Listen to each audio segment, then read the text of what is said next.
অপরাজিতা গাছগুলো কেটে দেওয়ার পরে এই দেখো নতুন একটা অপরাজিতা ফুল ফুটে গেছে। রূপার ঘরকন্যার নতুন একটা ব্লগে তোমাদের সবাইকে স্বাগত। আশা করি তোমরা সবাই খুবই ভালো আছো, আমিও মোটামুটি ভালোই আছি। এই এখন সকাল সকাল রান্নাঘরে আর এই আলু পটল দিয়ে আর ডিম দিয়ে আজকে তরকারিটা রান্না করব। জানোই তো মানে অনেকগুলো আইটেম করা সবসময় তো পসিবল হয়ে ওঠে না কাজের জন্য, আর তাই জন্য শর্টকাটে যতটা করা যায়। আজকে আলু পটলের তরকারিটা করার সাথে সাথেই ভাবলাম যে শুধু ডিম আলুর ঝোল না করে আলু পটল দিয়ে একবারে কষা করে ডিমের ঝোলটা করি। আর এখানে ডিমটা আজকে আমি গোটা গোটা গোল গোল মানে সেদ্ধ ডিমের করব না, একদম পোচ করে নেব। পোচ করে এই কষা আলু পটলের মধ্যে দিয়ে দেবো। এভাবেই আজকে এই পেঁয়াজ রসুন দিয়ে মশলাটা ভালো করে কষিয়ে নিয়েছি। তারপরে ড্রাই শুকনো মশলাগুলো দিয়ে দিয়েছি, নুন, হলুদ, জিরে গুঁড়ো, লঙ্কা গুঁড়ো। এরপরে আলু পটল দিয়ে দেবো। তারপরে ভালো করে কষিয়ে জল দিয়ে এরপরে আলাদা একটা ফ্রাই প্যানে ডিমগুলো বেশ কয়েকটা পোচ করে নেব। তারপরে সেগুলো যখন একদম মানে আলু পটলটা কষে রান্না কমপ্লিট হয়ে যাবে তখন ওর মধ্যে ছেড়ে দেবো। এরপরে তো আর কিছু শ্যুট করা নেই। এরপরে রেডি টেডি হয়ে কাজে চলে গেছিলাম। আর ঠিক দুপুর 3টের সময় ছেলে ফোন করেছিল যে আমার কাজ হয়ে গেছে, তাহলে আমি ফিরছি, তাহলে তোমাকে একসাথে নিয়ে নিচ্ছি। তা যাই হোক, এই আজকে না ননদের মেয়ে কলকাতায় এসছে, ওই আনোই তো ওরা থাকে চুঁচুড়াতে, একটা কাজে এখানে এসছিল। আর তারপরে আমাদের সাথে দেখা করলো। একসাথে আমরা লাঞ্চ করে, লাঞ্চ মানে ওই 4টের সময়, ও যেহেতু সকালবেলা বেরিয়েছে সেভাবে কিছু খাওয়া দাওয়া হয়নি, একসাথে আমরা সবাই মিলে লাঞ্চ করলাম বেহালার ওই জেমস লংয়ের ওখানে চাউম্যানে। সেখানে লাঞ্চ করে তারপরে ওকে নিয়ে চলে এলাম। ও যদিও বলছিল যে না আমি বাড়ি ফিরে যাব, পরের দিন ওদের বিয়ে বাড়ি রয়েছে। তা আমি বললাম যে না, রাতটা থেকে যা, পরের দিন তো আমরা আবার কাজ সকালবেলা বেরোবই, তখনই তোকে পৌঁছে দেবো যাতে তুই হাওড়া দিয়ে আবার চুঁচুড়া চলে যেতে পারিস।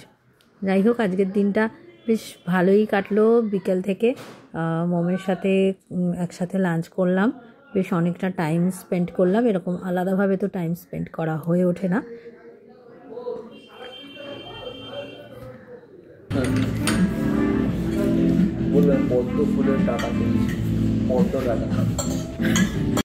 আজকে তোমাদের দাদাকে বেশ সারপ্রাইজ দিয়েছি, বলেছি মোম কলকাতায় এসছে, মোমের সাথে আমরা ওদের বাড়িতে যাচ্ছি। আর সত্যি সত্যি ব্যাপারটা মানে এমনভাবে বলেছি যে না, ও খুব জোর করছিল, তাই আমরা চলে গেলাম আমি আর ছেলে মোমের সাথে আজকের দিনটা থেকে কালকে ফিরবো, এরকম করে খুব করেছি, বিশ্বাস করে নিয়েছে। এবার তারপরে যখন একসাথে খেয়ে দিয়ে ফিরছি, এবার তো দরজাটা খোলাতে হবে। এবার বেল মারছি, জানি যে বেল মারলে তো বুঝতে পারবে না কে না কে আসছে। আমি বলছি এরকম দেখো একটা পার্সেল এসছে, দরজাটা খোলো। পার্সেল দিতে এসছে, আমাকে ফোন করছিল, দরজাটা খোলো, বেল বাজাচ্ছে। আর সে তো হ্যাঁ, এই বিকেলবেলা মানে তখন আর এই বিকেলবেলা 5টার সময় পার্সেল দিতে আসে কেউ, মানে এরকম করে বলছে। তারপরে দরজা খুলেই দেখে আমাদের 3জনকে। হ্যাঁ, তোমরা খুব মজা পেয়ে গেছে, বলছে যে আমাকে সারপ্রাইজ দেওয়া। যাই হোক, এইভাবে সন্ধ্যেটা এবার এখন রান্নাঘরে চলে এসেছি, বেশ অনেকক্ষণ ফিরে এসেছি। এবার মোম বললো তাহলে আমি একটু দুধ চা বানাই, ভাগ্নির হাতের গরম গরম দুধ চা এখন খাবো।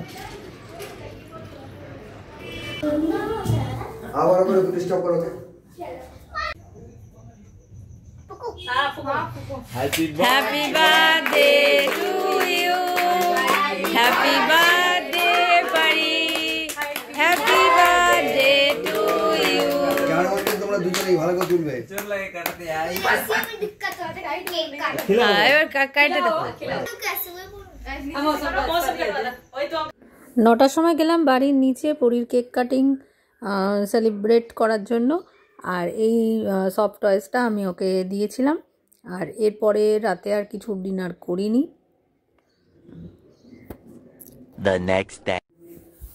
মোম চলে গেল বাড়ি। আমরা সারাদিন এই সকালটা আর সেভাবে কিছু শ্যুট করা হয়নি। বিকেলবেলা আমাদেরও বিয়ে বাড়ি ছিল, রেডি হয়ে এখন যাচ্ছি বিয়ে বাড়ি, মানে আমার এক কলিগের ভাইয়ের রিসেপশন।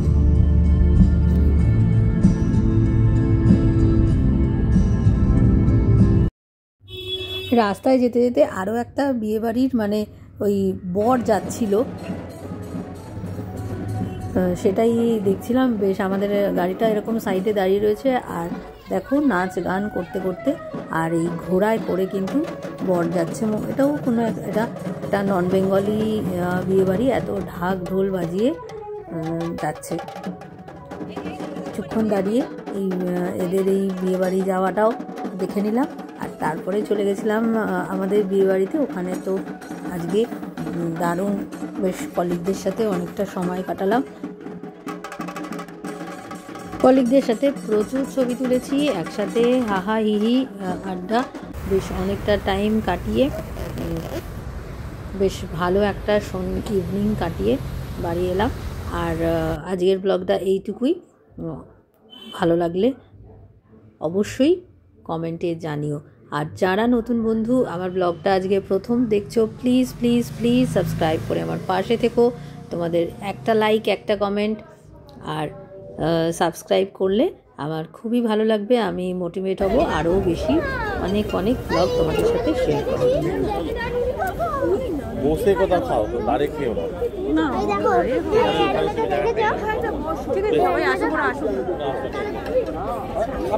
খাবো তো 10টা মিনিট টাইম লাগবে।